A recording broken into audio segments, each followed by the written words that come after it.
नमस्कार, मैं सौरभ शर्मा। 22 अप्रैल 2025 को पहलगाम आतंकी हमले में अपनी जान गंवाने वाले करनाल के लेफ्टिनेंट विनय नरवाल का 1 मई को जन्म दिवस है और पिछले साल भी उनके जन्म दिवस पर एक विशाल रक्तदान शिविर जो है वो लगाया गया था। और इस साल भी आपको बता दें कि 1 मई को उनके जन्म दिवस पर एक रक्तदान शिविर जो है वो लगाया जा रहा है। विनय नरवाल मेरा बेटा जो पहलगाम मैसेकर में पिछले वर्ष 22 अप्रैल को कश्मीर में शहीद हुए, उस उपलक्ष्य में उनके जन्म दिवस पर जो कि 1 मई को जन्मदिन आता है उनका, तो 1 मई 2026 को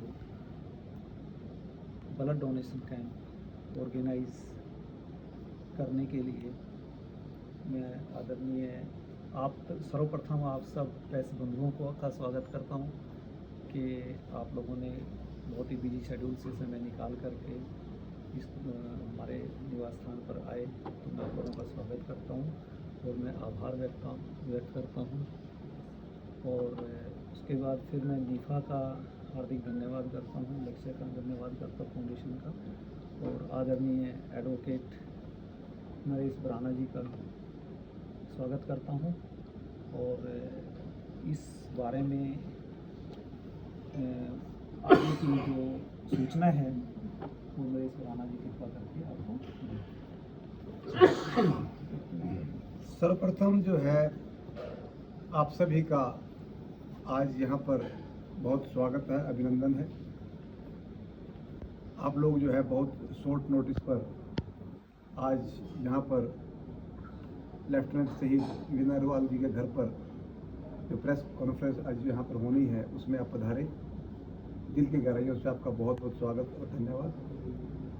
जैसा कि अभी हमारे बड़े भाई आदरणीय राजेश नरवाल जी ने आप सबको अनुरोध किया कि शहीद लेफ्टिनेंट विनय नरवाल जो 22 अप्रैल को पहलगाम में जो शहीद हुए थे, निश्चित तौर पर ना सिर्फ नरवाल परिवार के लिए, ना सिर्फ करनाल के लिए, ना सिर्फ हरियाणा के लिए, बल्कि पूरे देश के लिए एक बहुत दुख का अवसर था।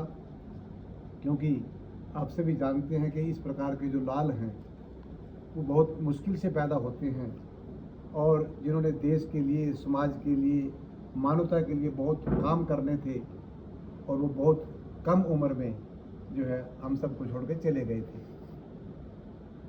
और उस सिलसिले में, उस उपलक्ष्य में पूरे भारतवर्ष के अंदर बहुत कार्यक्रम उनके श्रद्धांजलि के रूप में किए गए थे। जैसा कि आपको विदित है कि पिछले वर्ष में निफा द्वारा नरवाल परिवार के सहयोग से एक ब्लड डोनेशन कैंप जो है अग्रवाल धर्मशाला के अंदर जो है आयोजित किया गया था। और अभी 1 मई को लेफ्टिनेंट शहीद विनय नरवाल जी का जन्म दिवस है, जो कि 27 वर्ष के वो उस दिन हो जाएंगे। बेशक वो हम सब के बीच से चले गए हैं, लेकिन उनकी यादें, उनकी जो बातें हैं, उनका जो दर्शन है वो हम सब के साथ है। इसलिए मैं कहता हूँ कि 27 वर्ष के उस दिन हो जाएंगे, तो उस उपलक्ष्य में निफा नरवाल परिवार के मार्गदर्शन में एक जो है अन्य सामाजिक संस्थाओं के सहयोग से ब्लड डोनेशन कैंप ऑर्गेनाइज करने जा रहा है, जो कि सेक्टर 7 ब्रह्मा कुमारी सेंटर में उस कार्यक्रम को, ब्लड डोनेशन कैंप को अंजाम दिया जाएगा। और उसमें मैं धन्यवाद करता हूं हमारी राजयोगिनी बहन प्रेम दीदी जी का, कि जिन्होंने कहा कि पुनीत कार्य को आप जो है हमारे इस सेंटर पर जो है उसका कार्यक्रम को आयोजित करें। उनका मैं दिल से धन्यवाद करता हूं। और उस ब्लड डोनेशन कैंप में जो हरियाणा रोडवेज ड्राइविंग स्कूल है, जो कि समय समय पर ब्लड डोनेशन कैंप में निफा के साथ मिलकर के बहुत अच्छा योगदान करता है, वो हरियाणा रोडवेज ड्राइविंग स्कूल का मैं धन्यवाद करता हूं कि उस ब्लड डोनेशन कैंप में उस दिन वो सब उपस्थित रहेंगे। और मैं जो है धन्यवाद करता हूं लक्ष्य जनहित सोसाइटीज़ का, वो इस कार्यक्रम में हमारे साथ रहेंगी। तो इस प्रकार से सुबह 10 बजे से ब्लड डोनेशन कैंप वहाँ पर शुरू होगा और 2 बजे तक ब्लड डोनेशन कैंप चलेगा। आप बंधुओं के माध्यम से मैं प्रार्थना करता हूँ सभी रक्तदाताओं से कि वो उस दिन वहाँ पर पहुँच करके एक सच्ची श्रद्धांजलि भी दें। और हम, क्योंकि जो मैं आपको जिक्र कर रहा था कि बेशक लेफ्टिनेंट शहीद विनय नरवाल जी चले गए, लेकिन अब भी हमारे सामने वो जीवित हैं, उनकी प्रेरणा हमारे सामने जीवित है और उनके जन्म दिवस को हम जो है उसमें सेलिब्रेट करेंगे। और इस मौके पर करनाल के हमारे विधायक बड़े भाई जगमोहन आनंद जी हमारे साथ रहेंगे, करनाल की महापौर बहन रेणुबाला गुप्ता जी और अन्य बहुत विशिष्टगण हमारे साथ रहेंगे जो इस कार्यक्रम में हम सबको सहयोग करेंगे। और आप सब जो है इस बात के साक्षी हैं कि किस प्रकार से निफा लगातार ब्लड डोनेशन कैंप जो है लगाती रहती है। और मैं समझता हूं कि लेफ्टिनेंट शहीद जो है विनय नरवाल जी के ब्लड डोनेशन से बढ़िया कोई किसी प्रकार का सेलिब्रेशन नहीं हो सकता, क्योंकि ये आप निश्चित समझते हैं कि किसी भी प्रकार का कोई दान किया जा सकता है, पैसों का दान किया जा सकता है, अन्य किसी प्रकार की वस्तुओं का दान किया जा सकता है, लेकिन जो ब्लड का दान है वो सिर्फ व्यक्ति के अंदर से ही निकल करके ज़रूरतमंद के पास जाया जाता है। और मैं समझता हूं कि बहुत पिछले काफ़ी वर्षों से करनाल के अंदर इस प्रकार की जागरूकता आई है और जिस जागरूकता के माध्यम से करनाल के अंदर ब्लड की कोई कमी नहीं हुई है और ब्लड लोगों के ज़रूरतमंदों के पास जाए और सही तरह से उसका यूटिलाइज हो, इस प्रकार की सोच संस्था की हमेशा रहती है।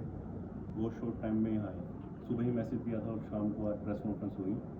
और सिविल हॉस्पिटल का धन्यवाद, सिविल हॉस्पिटल की टीम आएगी, एक लक्ष्य चैप्टर ब्लड सेंटर है उनकी टीम आएगी, 2 टीम में आएगी। तो सब कोशिश है कि ज़्यादा ब्लड डोनेट हो। और वो अभी भी ना बहुत ज़्यादा ज़रूरत है ब्लड की। प्राणा जी ने कहा कि हाँ भी सही, मतलब लोगों की ज़रूरत जितनी है उससे ज़्यादा, कहीं ज़्यादा बहुत ज़रूरत है ब्लड की। धन्यवादी हूँ एडवोकेट नरेश खुराना भाई साहब ने जैसे बोला कि इतनी शॉर्ट नोटिस पर आपको बताया गया और सभी कामकाज या बिजी शेड्यूल में से टाइम निकाल करके आप एक आह्वान पर इस पुण्य कार्य के लिए आए, इसकी कवरेज के लिए, प्रेस रिलीज़ के लिए, तो सर्वप्रथम मैं आप लोगों का आभारी हूँ और आपको धन्यवाद देता हूँ। दूसरा, तो ब्लड डोनेशन कैंप्स हैं, ये इतनी अच्छी पहल है ये, और जैसा एडवोकेट साहब ने बताया कि कितने सालों से इस लेगेसी को मेंटेन किए हुए हैं, क्योंकि ब्लड की जो 1 यूनिट होती है वो 3 पेशेंट को दी जाती है। उसमें प्लेटलेट होता है, प्लाज्मा होता है, आरबीसी होता है। तो 3 आदमियों के हमारे काम आता है, 3 की हम जान बचाते हैं। और जो रक्तदान है वो महादान इसलिए कहा गया है कि उससे डायरेक्टली हम अपने बंधुओं की जान को बचा सकते हैं। तो इससे बड़ा दान कोई नहीं हो सकता। और जैसा कि हितेश भाई ने और एडवोकेट साहब ने बताया कि इससे अच्छी और सच्ची श्रद्धांजलि शहीद लेफ्टिनेंट विनय नरवाल को नहीं हो सकती। और इस तरह के कार्यक्रम हमेशा से जैसे निभा करती आ रही है, तो भविष्य में भी जैसे लक्ष्य चैरिटेबल ब्लड सेंटर और हरियाणा रोडवेज ड्राइविंग स्कूल, साथ में सिविल हॉस्पिटल करनाल, ब्रह्मा कुमारी आश्रम, वो सब इस बधाई के पात्र हैं। और उन्हीं के मतलब प्रयास से और सहयोग से और आप लोगों की पहल से ये सब चीज़ें पॉसिबल हो पाती हैं। तो ये झील और ये उत्साह, एंथुजियाज़म आप लोगों में के से हमें आता है और हम आपसे आग्रह करते हैं, तो ये आप में बना रहता है। तो हम इसको बनाए रखें और अपने शहर में करनाल में यदि हम जितनी ज़रूरत हमें ब्लड की रहती है उसकी पूर्ति करने के पश्चात यदि हमारे पास इन एक्सेस मतलब सरप्लस हमारे पास होता है, तो हम आसपास के अपने शहरों में भी जो हमारे ज़रूरतमंद हैं उनमें हम उनको हम एक महादान दे सकते हैं। तो धन्यवाद। मैं